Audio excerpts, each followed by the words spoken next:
Good morning. Hi. It looks like I've started here.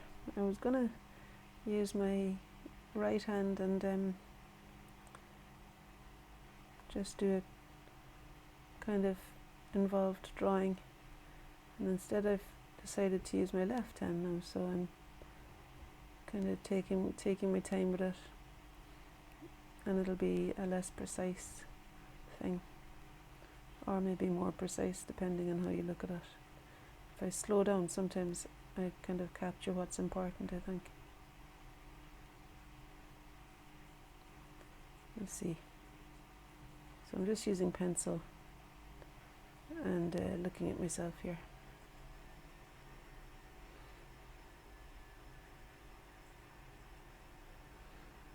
There are windows on each side of the living room, so there's light coming from both sides really, which I wouldn't normally choose, but it's still a little bit brighter from my right hand side really.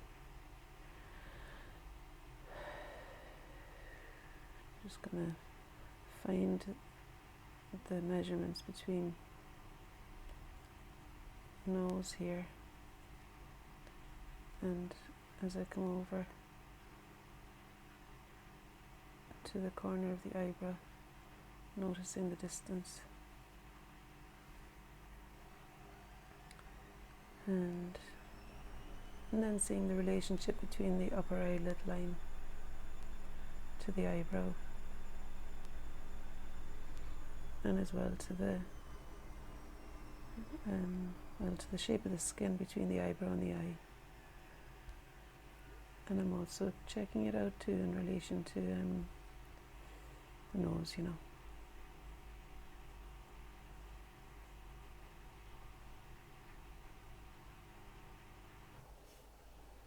And then the iris will sit in here somewhere.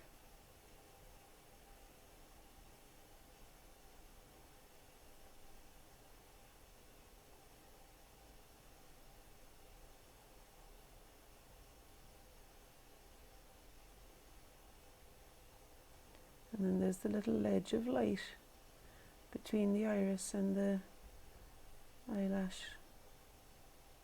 line, the lower eyelid, the lower eyelashes. There's the plateau of the upper surface of the lower lid.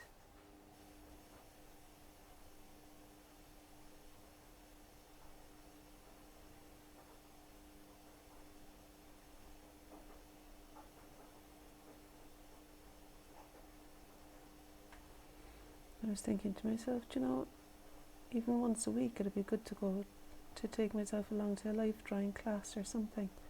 Really, I love portraiture more than drawing the full body, but I could always do portraiture.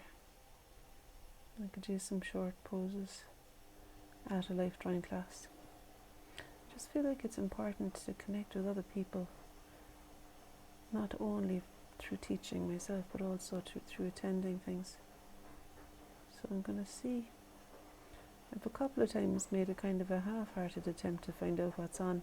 It's like I want it to be the perfect class before I'll go, you know, something like that, which like I'm wanting to find the perfect class for me or something.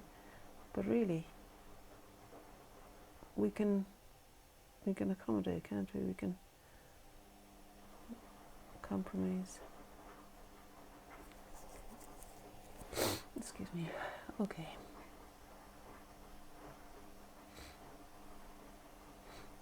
So we've had fairly eventful few days there. We had a delayed Mother's Day celebration on Sunday, and then so my three girls came round, and I went straight upstairs after walking Maisie, and they set up the living room beautifully for an afternoon tea. And they had been cooking, like baking things and everything. Lovely. We had quite a spread. That was on Sunday, and then on Monday was Erin's birthday. Erin was 20 on Monday, and so we ended up having another get together. Hope and Lewis and Erin and Callum and myself and Lily. And we ended up getting a takeaway that night, but during the day, myself and Erin went and did some, we painted ceramic. She had got me a voucher for my birthday or for Christmas. For Christmas, I think. Erin had got me a voucher to go and paint, plates or cups or whatever you choose. It's such a lovely thing. In a place called Doodles in Edinburgh. It was actually a really pleasing afternoon. We went and had brunch first, and then decorated. I chose a plate, so we were going to need to go back and pick them up after the 6th of April, they said. I'd give them 10 days to get them fired and everything. It's a great little company in Edinburgh and going now for, I think, 30 years. Two nice bright rooms to work in. And they had a speaker if we wanted to hook up our music.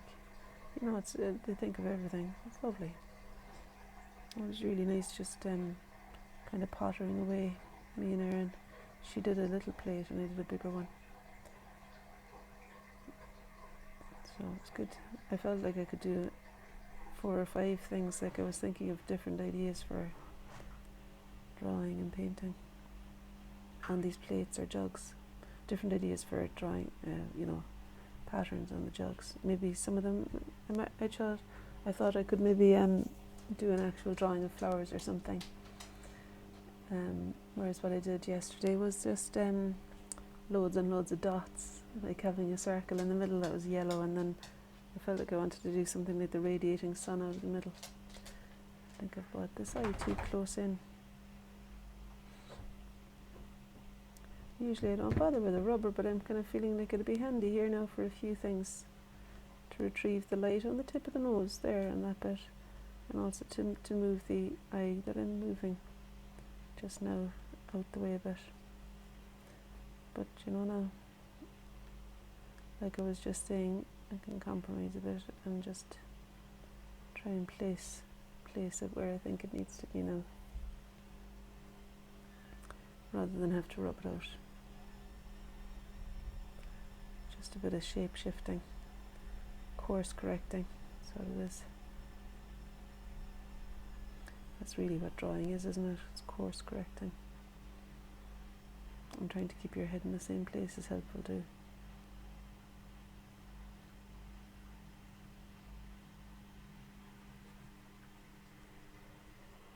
It does feel like a little bit kind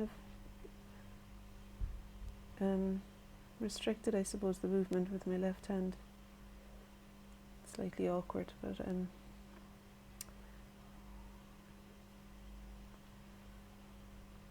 it's a welcome awkwardness, like it's causing me to maybe be a bit more attentive and to fully believe my eyes here. And here again is that line of the eyelash line below on this side.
That's the noise of the washing machine on there in the kitchen. And it's kind of covering up the noise in Maisie's belly. She's been eating grass outside because she's got an upset stomach. I think she ate some of the takeaway, and it might have upset her tummy. She got a hold of some. She's quite good at stealing things off the worktop.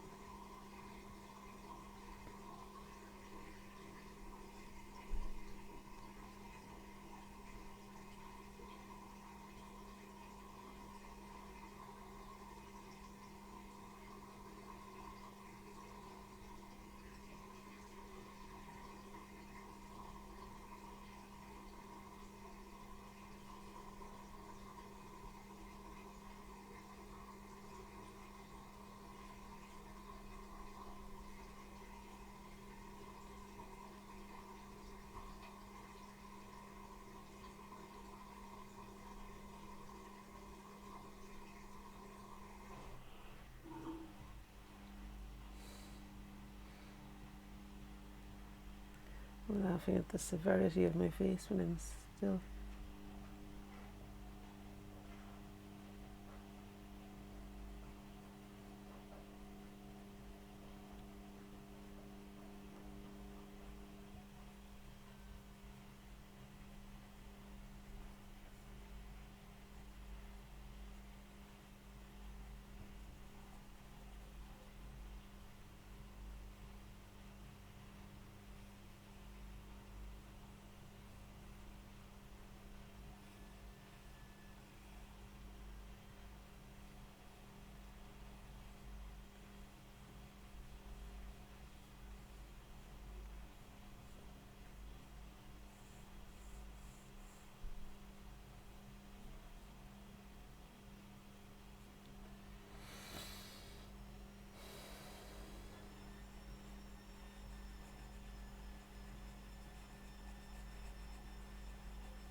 Maybe that eye's a little bit big and a bit too far to the left, I think. I don't know.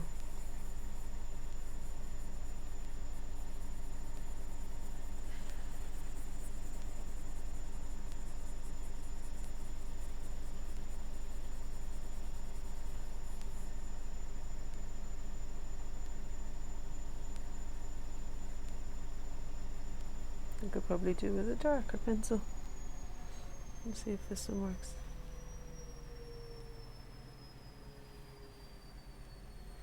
And move to my other hand.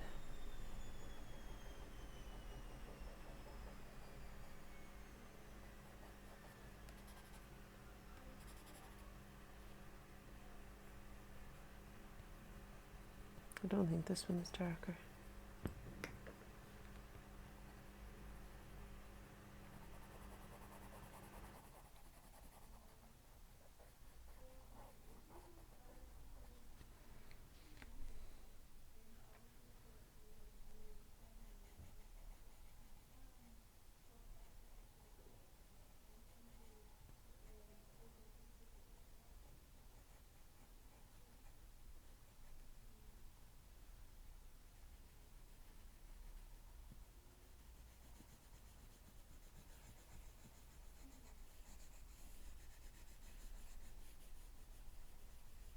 There's a bit more light coming in now on the right hand side.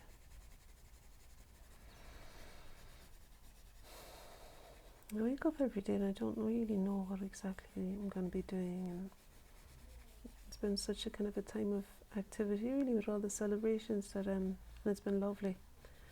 But now I'm kind of recalibrating a little bit and remembering, yoga and meditation, a bit of a drawing every day is a good thing for me to do. And I take Maisie for a little walk after as well. But I sometimes wake up and I think I just want to go to a coffee shop with my book. And one day I might give myself permission to do that. Each time I think, is this the day I can do that? And then I think, not without feeling really awful. And that's beside the point, isn't it? Like that's the opposite of the intention. And when I say feeling really awful, it's like I need to earn it, which I don't agree with in life generally, that you have to earn. We're already worthy. But the thing is, as Chris Westphal says in his book Easier is to do nothing, but regret is never easier.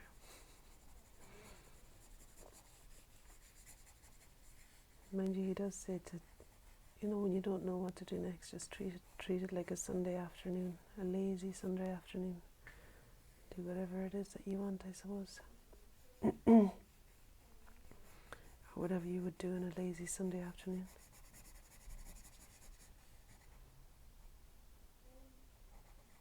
But there is, in this way of living, like I'm teaching next week now and teaching tomorrow actually, so I do need to go to the art shop and get a few things. But there is a kind of a slight chaos to the structure of my life really. It's down to me really how much I put in place, and it's good when things start moving, I've just booked our flights to Ireland for my birthday, myself, and hopefully the 3 girls are going to come. But Erin's just going to see if she can get the time off work.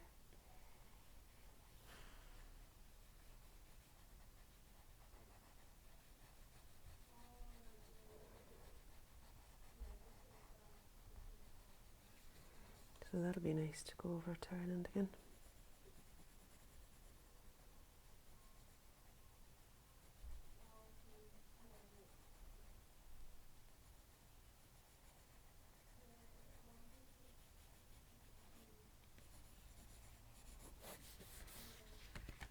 It's kind of strange looking portrait.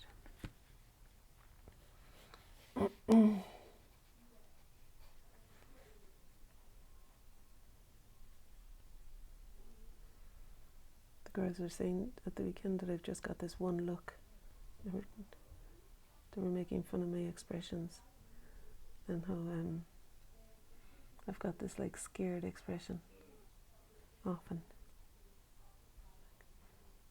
like as though I've done something wrong or something. I don't know. I did kind of recognize it when they did it actually. But I think when I draw myself, there's some sort of real sadness that comes through, isn't there? Like, I don't know, my eyes seem to be kind of sad. Like a searing sadness. I don't know.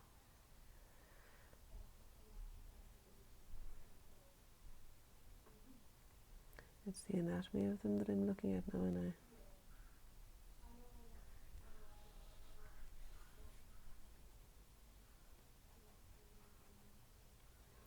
I was looking back at it as well, like recently I've been considering back over the years doing these videos and, well, first making judgments about myself physically. Not all the time, no, but sometimes I just feel like, oh, I don't know, times when I looked after myself a bit better, I suppose, that idea. And then I also was feeling like I had a lot more vigour to me, or, you know, the way you look back and it's like the faraway hills are green thing. I kind of thought I had a lot more life in me in these other videos from another time. I don't know. It's that kind of unease, isn't it? Peace is being, I just did a meditation there, and the message was, peace is, I think it was something like being completely at home with here, like what is here. It's not somewhere else, there's peace. Peace is possible here. And I suppose that is to do with accepting things without wanting it to change, and just knowing that actually life is always changing anyway, and it'll be different tomorrow, and it might be full of vigour tomorrow, and it was yesterday at times. Oh, do you hear Maisie's belly? She's definitely, you know, I was thinking as well, I need to just be consistent with her food and make sure that I get the same canned food all the time and the same dried food, rather than changing it, because I think that plays havoc with her belly.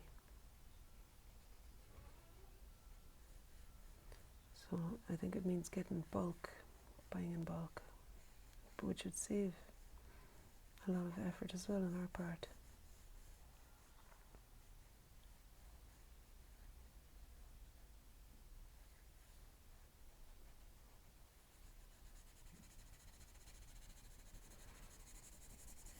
There's my ear over there, which is looking a bit weird.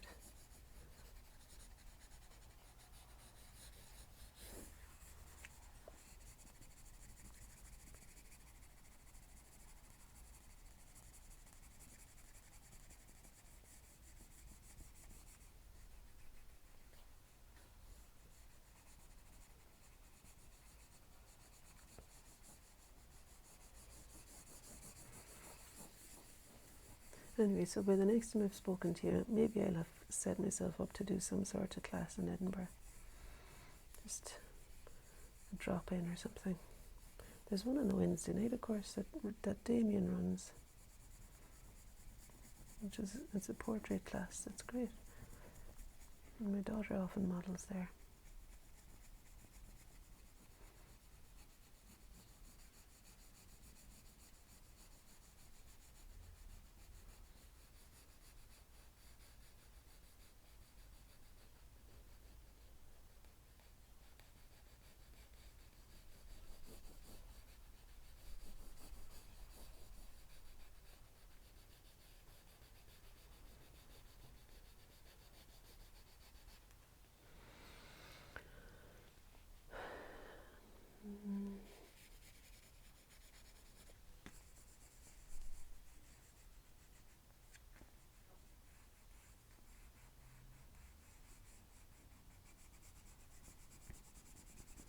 Maybe I will treat myself to that coffee and a book in that cafe, now that I've done a few things today.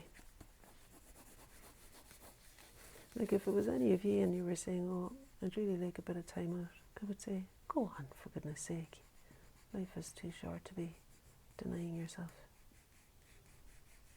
And it's not as though we don't have already enough to be doing in life, that we might as well take permission to have a bit of time out now and then. But I do want to walk Maisie first.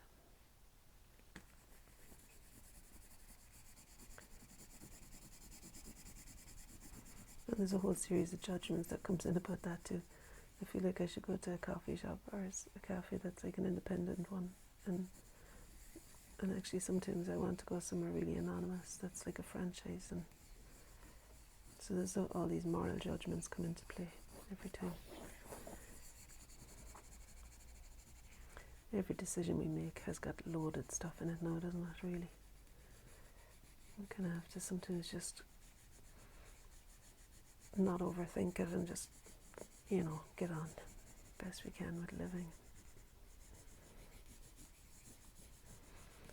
The overthinking, I think that's quite a good bit of advice my sister said to me yesterday on. You don't overthink it. Just don't overthink it. And as Chris Westfall does, he says some lovely things in his book Easier. He says, the universe has your back, and don't worry, new thoughts are coming.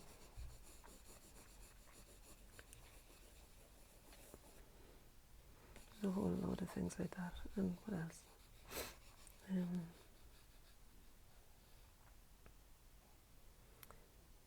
Start anything and everything by being easier on yourself. Because we're pretty much trained, I think, in our society to do the opposite, to start by cracking the whip. Come on, let's go up and out and at 'em. And actually, just being a bit easier on yourself brings a different energy to the task altogether, I reckon. And then discipline is remembering what you want. So rather than just being complacent and letting yourself drift through life without any focus at all, I suppose it is good to bring your values into the present moment and decide what is it that I actually want out of life. What is it I want to do today? What do I want to feel? What are my values for today?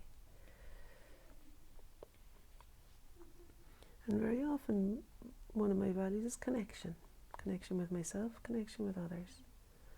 Creativity is a value of mine too, so I've kind of ticked that box. What else? Beauty, like going for walks and seeing the sky and stuff like that. And that kind of, I suppose that again is connection, but also recognizing and appreciating beauty. Like Mary Oliver says, pay attention, be astonished, tell about it. Yesterday I paid attention just at the tail end of the walk with Maisie in the field. I decided to look around because I was in my head again, I had been focusing on planning and judging and all of those things, thinking. And then I stopped and I remember a mindful exercise someone told me, Sylvia, I think, from Health and Mind. She said, stop and just notice 5 things, like in your environment. I was kind of merging it with Matt Haig's thing, seek something beautiful in every moment. So I was looking for 5 beautiful things, really. 5 things that kind of arrested me a little bit, and when you look, you find. So I was looking for something that felt beautiful, and actually, with it being a grey evening, kind of grey skies, you would imagine there wouldn't be much, but actually stopping and just letting myself see the way that the twigs were kind of etching themselves into the grey of the sky, and the sky did have lovely, wistful, purpley clouds in it that were very beautiful against that etching of twig into them. And there was a feeling of it being like an exquisite drawing, in the sky, exquisite. And next thing I turned around, and there was this incredible blossoming bush. I don't know what it was, but it was like a candy floss cannon shooting up from the wire that surrounds the army estate. And it just reminded me of that feeling of like the tulip in the prison yard, whatever that poem is. That lovely kind of insistent upon beauty way that nature has of it was like this bursting blossom, unrelenting, not afraid to shine. Oh, I did stick it in. I thought I didn't put in the microphone there. Not afraid to shine, yeah. In no way timid. Unapologetic, unashamed, kind of just shining bright and continuing to burst into bloom. You felt the continuous perpetuating of this blossom. It was just really beautifully bursting beauty, blossoming, bounty, all of that. So I was rewarded for my 5 things. 5 things I looked at. So that was the first thing, then the blossom. So the trees etched into the sky. Oh yeah, then I looked at the conifers in relation to the green grass. Like there was this really inky blue line of conifer trees, and a bright carved out piece of the field between the conifers and I suppose the grasses below. And I found a triangle of that green that was pleasing to look at for a minute. The rich brightness of the green field. And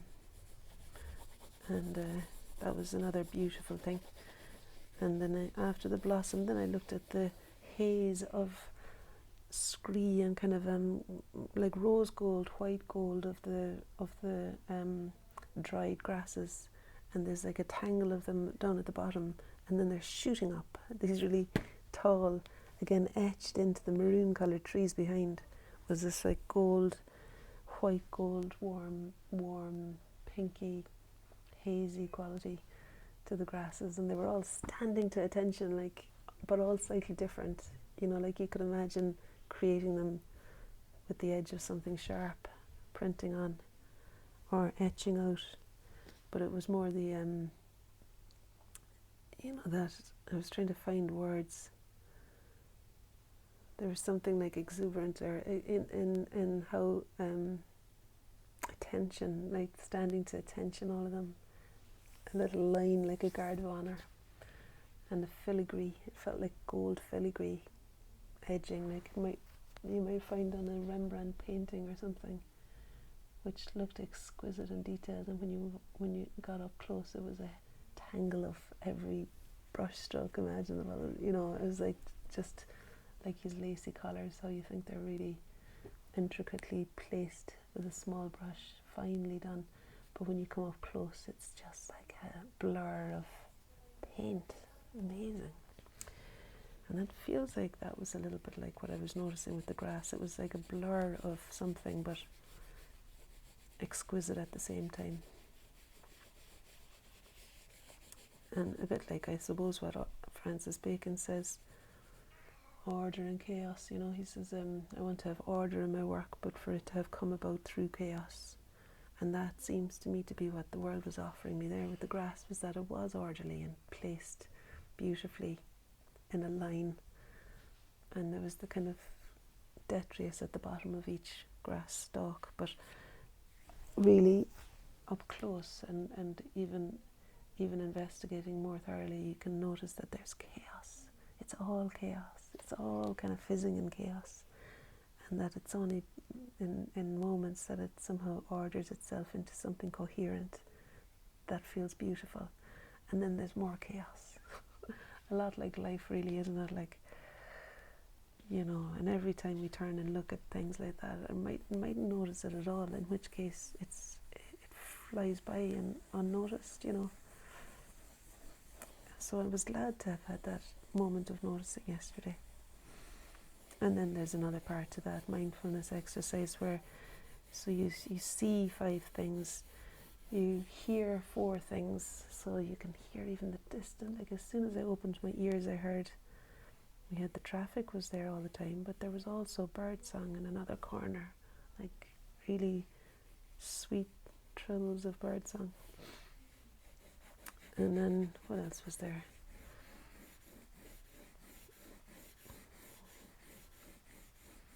Somebody talking. Yeah, because there's a football pitch nearby, there was someone talking at the Muga. or whatever it is, the astral.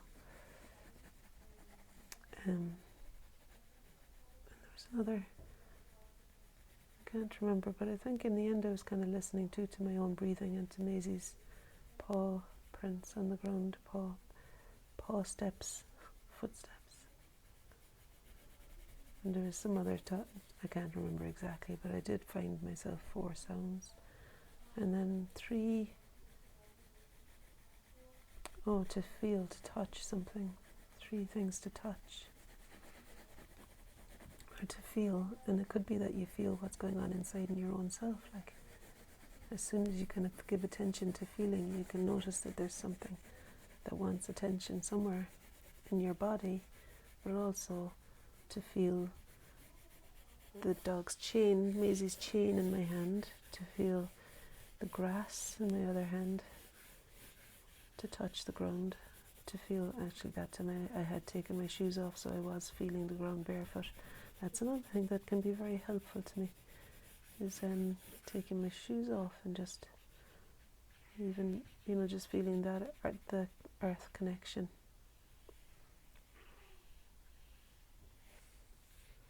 So I did that. And then the last thing then, second last or last, is to smell 3 things. Or 2 things. 2 things it would be, I suppose. Yeah, so I was trying to squeeze Maisie's collar and see if I could smell the leather. And also I just crushed up some grass, and you do get a smell from grass. Grass is also kind of handy if you've not got any colour and you want to, if you've done a drawing of a landscape, you can also smudge some grass into it and it makes it green. I discovered that when I was in Marchmont last month. I ended up using things like sheep's poo to make the colour of a tree and stuff. And different, like the grass or the earth there is very red. So you could use the earth as well, like sandstone kind of coloured earth.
don't know what to do next, you see, so I'm kind of wondering what to do.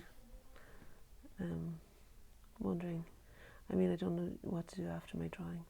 I do know I'm going to take Maisie for a walk. I'm going to get dressed and take Maisie for a walk. Thanks for being with me here. And there's my face, kinda. It's a little bit wonky, isn't it?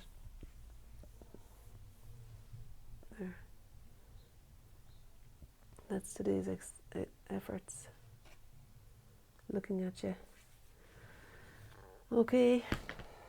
Go well, everyone. Thanks for being here. Bye.